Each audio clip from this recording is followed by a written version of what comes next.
Hello everybody, welcome back to my channel. I am Brianna Lentz, and today I'm going to show you how to sew these bunny treat bags from beginning to end. So let's go ahead and get started.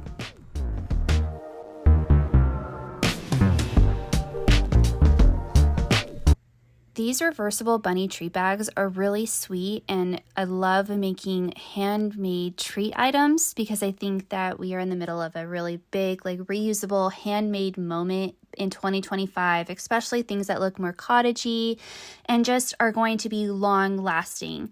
So if you're looking for a gift that is going to be long lasting, something that you can reuse or that you can gift that will be reused by kids, this is a great option right here, and it's going to be handmade from you. And you really don't need much to make it.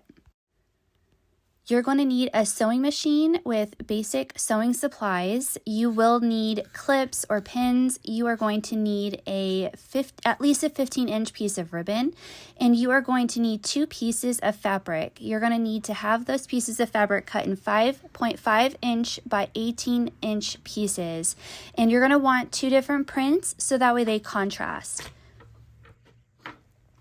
Once you have your pieces of fabric cut down, what we need to do is we need to mark where we need to cut, which is the next step. I'm going to be using these heat erasable pens that I've purchased from Amazon. I think they're great, they're inexpensive, and the markings don't return after I've put water or I've washed my fabrics, which you don't need to be washing these probably, but they are really great to use. And we are going to be marking where we need to cut our fabric, which is our next step.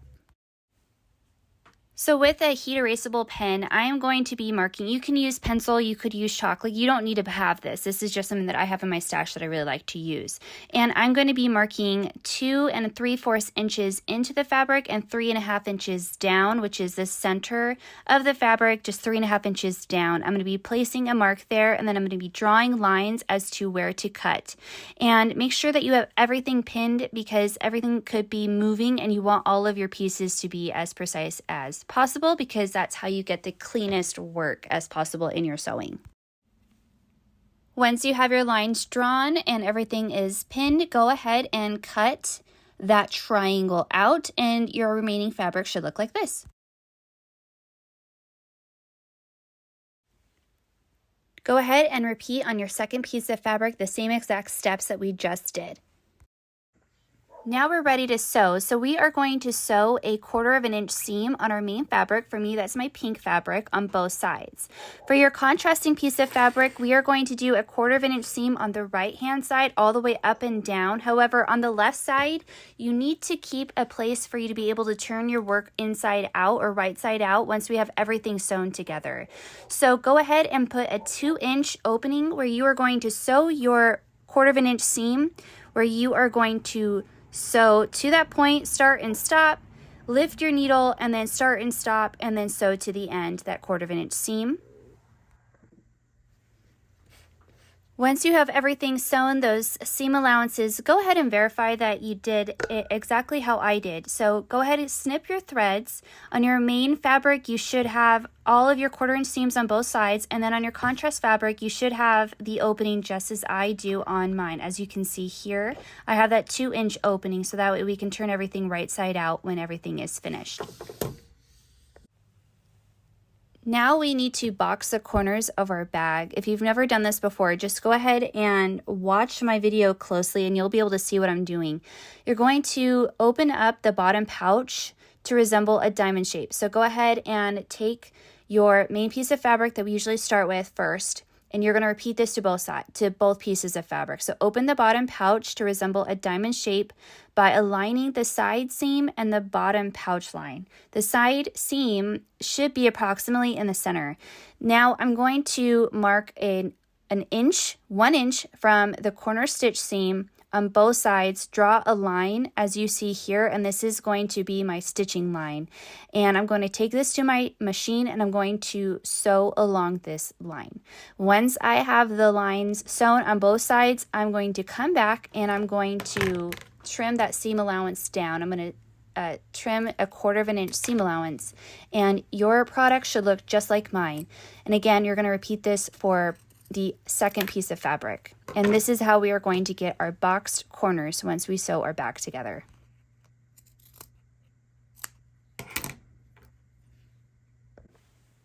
Now all of our prep work is done and we're going to start sewing our bag together. So we are going to take our main fabric piece, our first one, and we're going to keep that the way that it is. We're just going to open up the box corners, and then you're going to take your contrast piece of fabric and you are going to flip it right side out and you're going to push out the box corners. Then once you have everything pushed out, you are going to carefully stuff this inside of your main piece of fabric, and you are going to have right sides touching. And I say carefully because you don't want to pull and distort those raw edges that are going to be your bunny ears too much. Take your time with this. This is where when you take your time and you finesse the fabric just right, the end result really shows that you put in the time. So go ahead and stuff it in there carefully, aligning all of your edges, and then pin your raw edges in place. And I would take the time to make sure that your side seams match, because again, that is just where a really good quality product after you're done sewing shows. So definitely try to align your seams as well.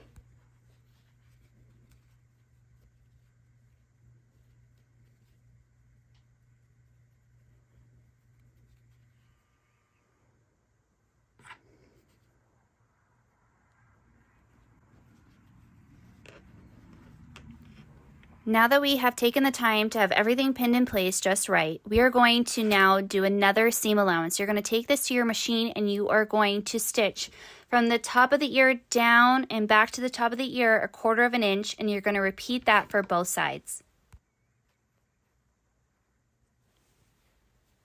Once you have sewn that final seam allowance, you are going to snip all your threads, make sure you have everything nice and clean, and now we are going to trim down that seam allowance. And what I like to do is I have these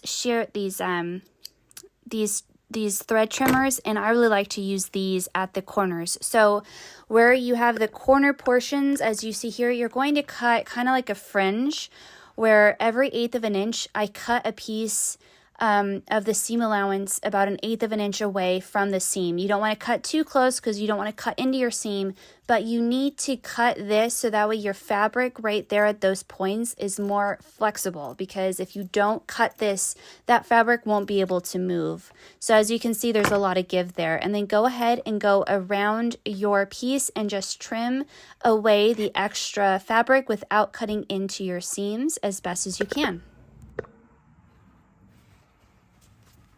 Now, do you remember how we left that 2-inch opening? Well, we are about to use it. So now we get to we're almost done. We get to the really fun part. So now we're going to turn our entire piece right side out, making sure that we pull all of the corners out. We get all of the ears as pushed out as much as we can. If you have a pokey stick, I use this one that came out of my polyfill bag because I do stuffed animals.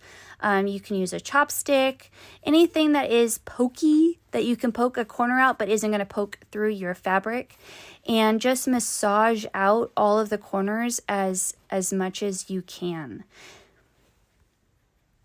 Once you have everything massaged out and your corners are out, go ahead and you need to close that 2-inch opening. I just go ahead and take this to my machine and sew it as close to the edge as possible and trim my threads. And then you need to just push the contrast fabric back inside and get everything settled.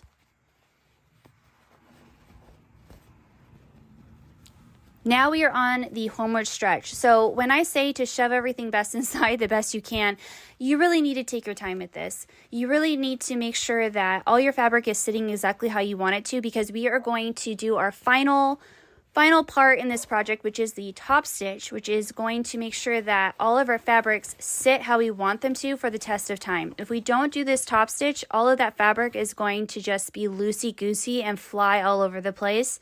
You need to do this top stitch. It's kind of a pain in the butt, but it's worth it for the final product. So go ahead and massage out all of your corners, all of your ears, everything is sitting how you want it to.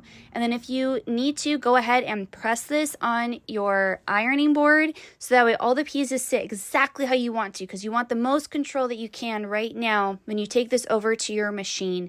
And you are going to closely stitch this to the edge, making sure that you are consistent all the way around as you stitch this. Now you are done. You have finished your bunny treat bag. I like to always do a final inspection, make sure that I hit everything, that I sewed everything, that I don't have any loose threads.